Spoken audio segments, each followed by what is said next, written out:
I want to start by thanking Eleni. Eleni, thank you so much. We are so grateful for your family service and sacrifice, and we will always have your back.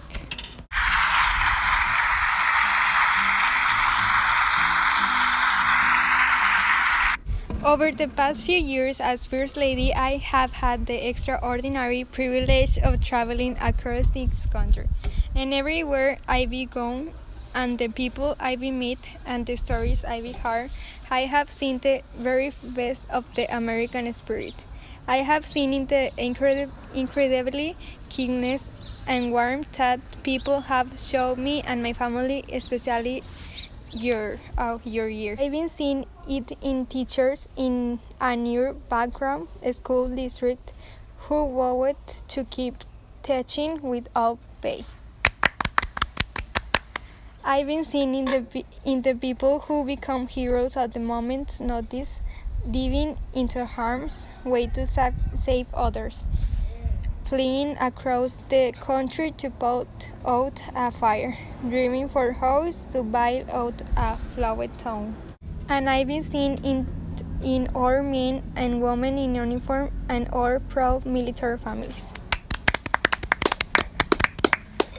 In wounded warriors who tell me they are not just going to walk again, they are going to run, and they are going to run marathons.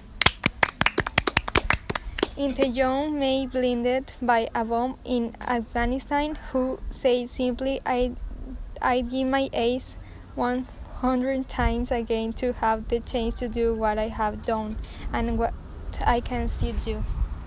Every day the people I meet inspire me. Every day they make me proud. Every day they remind me how blessed we are to live in the greatest nation on earth. Serving as your First Lady is an honor and privilege, but back when we first came together 4 years ago, I still have some concern about this journey we began.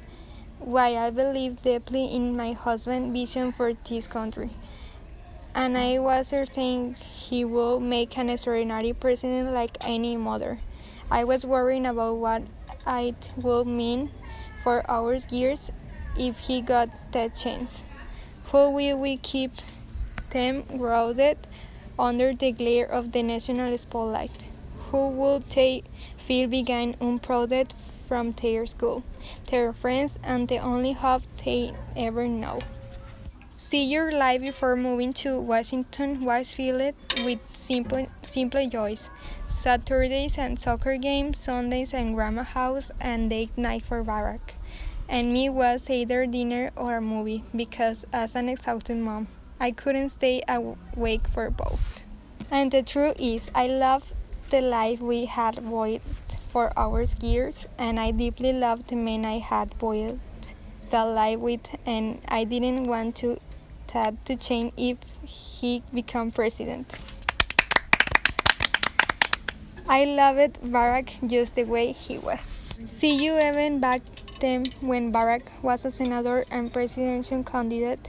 To me, he was still the guy who picked me up for our date in a car that was so rusted out I could actually see the pavement going by in a hole in the passenger side door. He was the guy whose proudest possession was a coffee table he'd found in a dumpster, and whose only pair of decent shoes was a half size too small. But see, when Barack started telling me about his family, she knew that when I knew I had found a kindred spirit, someone whose values and upbringing were so much like mine. See, Barack and I were both raised by families who didn't have much in the way of money or material possession, but who had given us something for more value: their unconditional love, their unflinching sacrifice, and the chance to go places they had never imagined for themselves.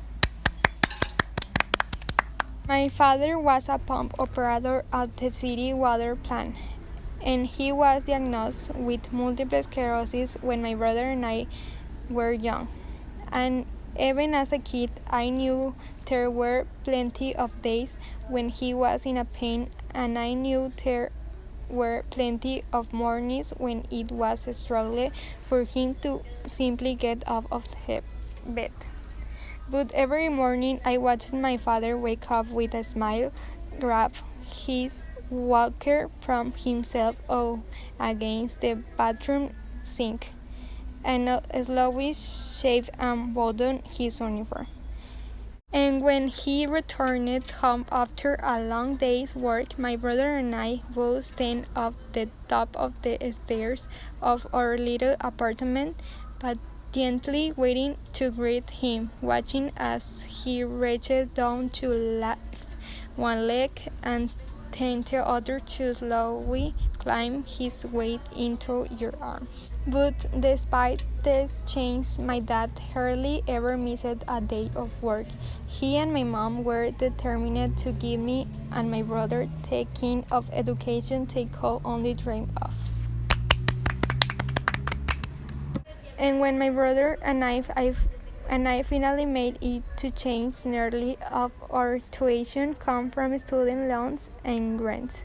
But my dad still had to pay a tiny portion of that tuition himself. And every semester he was determined to pay that bill right on time, even talking of loans when he felt short. He was so proud to be sending his kid to college, and he made sure we never missed a registration deadline because his check was late. You see, for my dad, that's what it meant to be a man.